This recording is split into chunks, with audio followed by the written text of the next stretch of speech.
Βέβαια είναι λίγο επικίνδυνο αυτό το πράγμα, γιατί ο δρόμος είναι τόσο στενός, δεν χωράμε, αναγκαζόμαστε και βγαίνουμε στο αντίθετο ρεύμα. Μακριά μας έρχονται τα φορτηγά, το ένα πίσω από το άλλο. Αν γίνει μια μετοπική σύγκρουση θα είναι μοιραία δυστυχώς.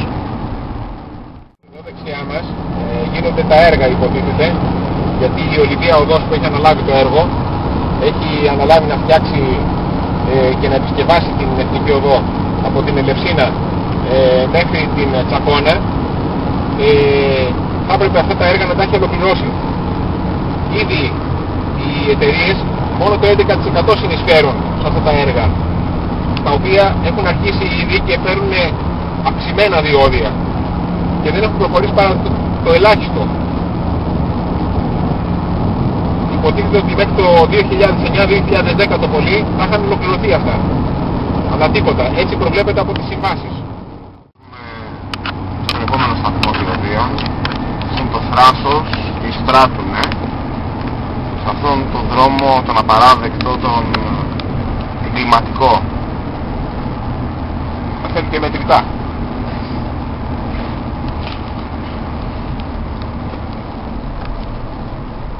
Για πάμε σιγά σιγά να δούμε τι γίνεται. Για να δούμε εδώ πέρα.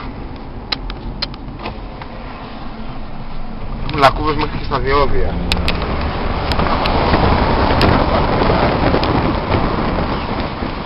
Γεια σας κυρίες μου. Δεν θα πληρώσουμε διόδια.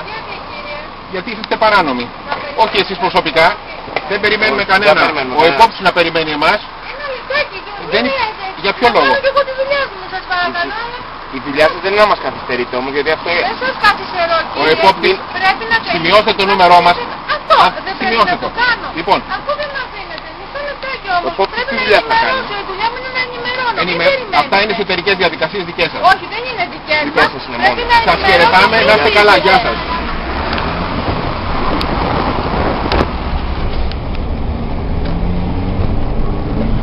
Εντάξει, να είναι καλά τα παιδιά. Δεν έχουμε τίποτα με τους εργαζόμενους, αλλά δεν έχουμε κανέναν εποπτή να βάλουμε πάνω από το κεφάλι μας. Ας έρθουν καλύτερα οι επόπτες του κράτους να υποπτεύουν αν είναι νόμιμα αυτά τα οποία κάνουν ή παράνομα. Σε αυτό το δρόμο, τον άθλιο, να πληρώνουμε και διόδια από πάνω. Αντί να μας πληρώνουν αυτοί για το ρίσκο που παίρνουμε και την ψυχική οδύνη να ταξιδεύουμε σε αυτούς τους δρόμους. Και να μας λένε να περιμένουμε τον κάθε επόπτη και τον κάθε προύχοντα που τον έχουν βάλει πάνω από το κεφάλι μας, να μας ορίζει.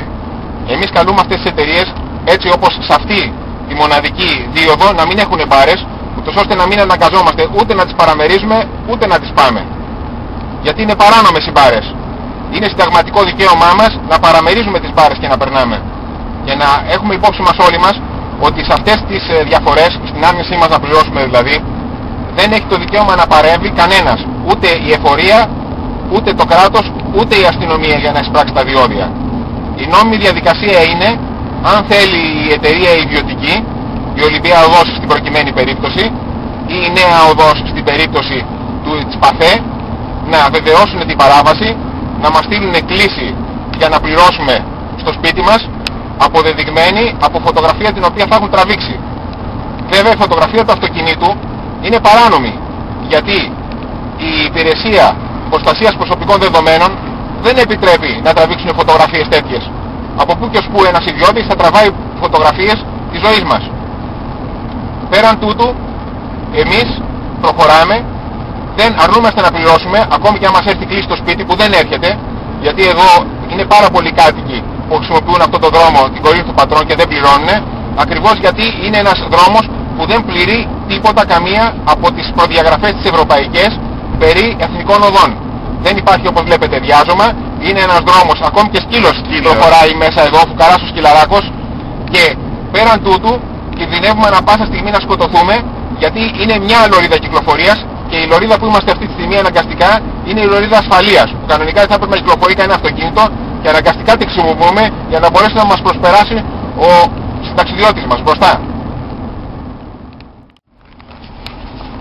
Εδώ ο εθνικός αυτός δρόμος είναι σπαρμένος με εκκλησάκια, τα οποία έχουν βάλει δεξιά και αριστερά, τα οποία έχουν βάλει οι συγγενείς των αδικοχαμένων συμπολιτών μας, που από τα ατυχήματα που γίνονται συνεχώς. Είναι ένας τρομερός δρόμος, πραγματικά καρμανιόλα. Και να φανταστείτε ότι για αυτό το δρόμο ζητάνε να πληρώνουμε διόδια. Να, και το περιπολικό της αστυνομίας, εδώ μπροστά μας, το οποίο καλά θα κάνει να πάει να συλλάβει αυτούς τους μεγαλοσχήμονες που επιτρέπουν να υπάρχουν τέτοιοι δρόμοι. Επίσης έχουν μπει οι ταμπέλες, θα μας δοθεί ίσως η ευκαιρία να δούμε, όχι με κρατική μέριμνα, αλλά τεράστιες πινακίδες που προειδοποιούν για το επικίνδυνο του δρόμου αυτού από κινήσεις των συγγενών που έχουν χάσει τη ζωή τους σε αυτό το δρόμο. Κοιτάξτε πόσο στενός είναι αυτός ο δρόμος, τι σαμαράκια έχει, τι λακκούβες έχει, πόσο στενεύει εδώ στις γέφυρες, και αυτός λέγεται Εθνική Οδός Κορίνθου Πατρών. Και εδώ εκκλησάκια. Προφανώς αυτοί οι συγγενείς αυτών που σκοτώθηκαν βάλανε και την ταμπέλα τη μεγάλη. Το κράτος δεν μεριμνά, μεριμνούν μόνο οι πολίτες. Πάλι καλά που δεν τις βγάλανε, γιατί τέτοιες ταμπέλες συνήθως που είναι πρωτοβουλίες πολιτών τις βγάζουν και αφήνουν τις μεγάλες διαφημιστικές πινακίδες που είναι παράνομες, γιατί εισπράττουν μίζες και ποσοστά από τις αυτές τις διαφημίσεις. Είμαστε μετά το Κιάτο, άλλη ταμπέλα εδώ, άλλη πινακίδα. Προσοχή, στα επόμενα 2 χιλιόμετρα συμβαίνουν ατυχήματα. Είμαστε στο Μελίσι, στην Κορινθία. Ο δρόμος εξακολουθεί να είναι στενός, επικίνδυνος με στροφές και πολλά αυτοκίνητα που πηγαίνουν έρχονται, γιατί είναι η μόνη πρόσβαση προς την Αθήνα, προς τα μεγάλα αστικά κέντρα, που εξυπηρετείται όλος ο κόσμος από την Δυτική Ελλάδα και όχι μόνο. Από την Πελοπόννησο, από τα νησιά, από την Ήπειρο, και μας έχουν να ταξιδεύουμε σε αυτόν τον καρόδρομο. Στη Γερμανία, που υπάρχουν σε ορισμένα μέρη, σε ορισμένους δρόμους διόδια, μόλις αποσβεστεί ο δρόμος, η κατασκευή του, τα διόδια φεύγουν. Εδώ όχι μόνο δεν φεύγουν, αλλά αυξάνουν ακόμη περισσότερο. Ήδη μέχρι το 2012 τα διόδια θα τριπλασιαστούν. Θα μπουν στους παραδρόμους, σε όποιο χωριό υπάρχει, προκειμένου να βγει και να μπει ο κάτοικος, θα πληρώνει διόδια, και αυτά γίνονται φυσικά με τις ευλογίες των κυβερνήσεών μας και τη συνενοχή τους. Και όχι μόνο στα χωριά, και στον αστικό ιστό θα τοποθετηθούν σταθμοί διοδίων στον Άγιο Στέφανο, στην Κηφισιά, στην Βαρυμπόπη και μέχρι τη Μεταμόρφωση. Κάτοικοι οργανώνονται. Ήδη έχουν δημιουργηθεί διάφορες πρωτοβουλίες. Έχει δημιουργηθεί πρωτοβουλία στα βόρεια προάστια. Οι επιτροπές αγώνα πολιτών, κατοίκων και εργαζομένων Πεύκης, Αμαρουσίου, Κηφισιάς, που έχουν κάνει και δράσεις και στο παρελθόν για το θέμα της Αττικής Οδού, και επίσης όλες αυτές συντονίζονται μέσα από τις επιτροπές αγώνα κατοίκων πολιτών και εργαζομένων, που διατηρεί το blog επιτροπές διόδια stop blogspot.com. Εκεί μπορεί να επισκεφθούν, να πάρουν διάφορες χρήσιμες πληροφορίες οι συμπολίτες μας και να παλέψουν να οργανωθούν μαζί μας, γιατί δεν μπορεί να γίνει αυτός ο αγώνας από μόνο τους και πρωτοβουλιακά. Πρέπει να γίνει από κοινού. Πρέπει όλοι να συνεισφέρουμε στο μέτρο των δυνατοτήτων μας ενάντια σε αυτό τη μάστιγα, ενάντια σε αυτή τη λερναία ύδρα που λέγεται ιδιωτικοποίηση των εθνικών μας δρόμων, των δρόμων των ήδη χιλιοπληρωμένων. Μπορεί να καταντούμε κουραστικοί μερικές φορές επαναλαμβάνοντας τα ίδια πράγματα, αλλά ο κόσμος ξεσηκώνεται. Ήδη οι κάτοικοι της βορειοανατολικής Αττικής, οι κάτοικοι της Τραγάνας, οι κάτοικοι του Αιγινίου έχουν δώσει εδώ και 4-5 μήνες αγώνες, έχουν εισπράξει κάποιες υποτίθεται υποσχέσεις από τους υπουργούς, από τον κύριο Μαγκριώτη συγκεκριμένα.